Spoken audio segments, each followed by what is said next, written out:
আসসালামু আলাইকুম ভিউয়ার্স, সত্যপ্রকাশ আলোকিত সমাজের পক্ষ থেকে নওশীন চলে এসেছি চণ্ডীপাশা সরকারি উচ্চ বিদ্যালয়। এখানে আমার সামনে উপস্থিত আছেন আমাদের মাননীয় প্রধান শিক্ষক মোহাম্মদ তাসনিম নেজাজ ছন্দ। স্যার, আপনাকে অসংখ্য ধন্যবাদ জানাচ্ছি। আমি আপনার কাছে জানতে চাচ্ছি যে চণ্ডীপাশা সরকারি উচ্চ বিদ্যালয় এটা কত সালে স্থাপিত হয়? এটা ১৯১৫ সালে স্থাপিত হয়। আপনি কবে এখানে জয়েন করেন? আমি জয়েন করেছি ওই ২০২৫ সালের ১৫ ডিসেম্বর। আচ্ছা, স্যার, এই যে একটা মহান পেশা বেছে নিয়েছেন মানুষ গড়ার কারিগর, শিক্ষক হিসেবে আপনার অনুভূতিটা কেমন লাগে? এটা অনুভূতি বলতে এটা যে মানে আমি মানে পেশা আমার একই হলেও মানে প্রতি বছর স্টুডেন্ট আসতেছে, হুম। নতুন স্টুডেন্টের সাথে পরিচিত হচ্ছে এবং সবচেয়ে বড় কথা হচ্ছে এরা একদম ইনোসেন্ট শিশুরা আসতেছে। জি। এদেরকে মানে যেভাবে আমরা তৈরি করতে চাচ্ছি তারা ওইভাবে তৈরি হচ্ছে, মানে একদম কাদামাটি। এটাই আমার মানে চাকরির মানে মজাটা এই মজাটা জায়গাতে। এখানেই যে হ্যাঁ, কাদামাটি মানে থেকে থেকে তাদেরকে তৈরি তৈরি করা করা যাচ্ছে এবং যাচ্ছে। নিষ্পাপদের নিয়ে কাজ হচ্ছে। জি। রেজাল্ট সম্পর্কে একটু জানবো আপনার কাছে।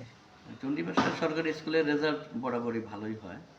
আম সাধারণত ৯৭-৯৮% মানে ৯৫ আপ সবসময় থাকে। এবার পরীক্ষার্থী কতজন ছিল? এবার পরীক্ষার্থী ছিল যে ১১৩ জন। আচ্ছা, তাহলে এবারও তো নিশ্চয়ই আপনারা আশাবাদী যে আশাবাদী আ যে আ যে 100 এর কাছাকাছি যাবে জি, আরকি, শতভাগ কাছাকাছি হবে পাস আশা হবে করতেছি। আরকি।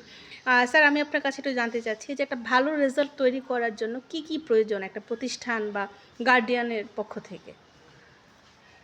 একটা ভালো রেজাল্ট তৈরি করতে ১ম একটা স্টুডেন্টকে আসলে একটা ভালো মানুষ তৈরি করার জন্য চেষ্টা করতে হবে। ভালো মানুষ হলে সে ভালো জিনিসগুলা চিন্তা করে, জি। ভালো চিন্তা থেকে তার এই চিন্তা চেতনার মধ্যে তার রেজাল্টটাও তখন চলে আসে যে আমি একজন ভালো মানুষ হওয়ার জন্য একটা ভালো, যেহেতু স্কুলে পড়তেছি তাকে একটা ভালো রেজাল্ট করতে হবে এবং ভালো রেজাল্ট করলে সে ভালো একটা অবস্থানে যেতে পারবে। তখন সে একটা কিছু করতে পারবে। করতে পারবে। যে সেজন্য একটা এইম নিয়ে, লক্ষ্য হ্যাঁ, নিয়ে আগানো। লক্ষ্যটাকে তাকে বুঝাইতে হয় যে এইভাবে, বোঝাতে হয়। এবং সে যদি একজন ভালো মানুষ হয়, তাহলে আশা করি সে পরবর্তী জিনিসগুলো নিজে নিজেই বুঝে যাবে। এবং দেশটাকে ভালোভাবে হ্যাঁ, চেষ্টা পরিচালনা করবে। করতে পারবে। শুধু পড়াশোনা করলে হবে না। পড়াশোনার পাশাপাশি আমার বিদ্যালয়ে আ এই চণ্ডীপাশার বিভিন্ন যে এক্টিভিটিস গুলা হয়, বিজয় দিবস, স্বাধীনতা দিবসের যে প্রতিযোগিতা হয়, এইগুলাতে অংশগ্রহণ করে এবং তারা পুরস্কৃত হয়। শিক্ষা সপ্তাহেতেও পুরস্কৃত হয় তারা। এছাড়া বিজ্ঞান মেলায় তাদের অংশগ্রহণ আছে, ক্লাব আছে। সেই ক্লাবের আচ্ছা। মাধ্যমে তারা প্রতিযোগিতাটা করে নেয়। এখানে ডিজিটাল আমাদের ক্লাসরুম থেকে শুরু করে সবকিছুই আছে এবং আমরা অন্যান্য স্কুলের মতো এখানেও আমরা ডিজিটাল ক্লাসরুমে যেটুকু আমাদের পড়ার এটুকু আমরা করি। আচ্ছা। মাল্টিমিডিয়া ক্লাসটা যখন করা হয় বাচ্চাদের উৎসাহ কিরকম দেখতে পান?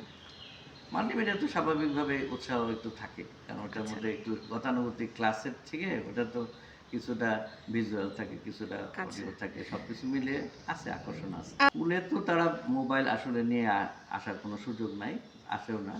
তা আমরা অনেক সময় মানে বছরে ২-১ বার অভিভাবক সমাবেশ হয়, তাদের বোঝানোর চেষ্টা করি যে মোবাইল থেকে যাতে একটু দূরে থাকে। মোবাইল প্রয়োজন হলে আপনারটা ব্যবহার করবে, আবার প্রয়োজনে দিয়ে দিবে। আচ্ছা। মোবাইলের প্রয়োজন আছে, কিন্তু সেটা প্রয়োজন বুঝে যদি গার্জিয়ান তাকে দেয়, হুম।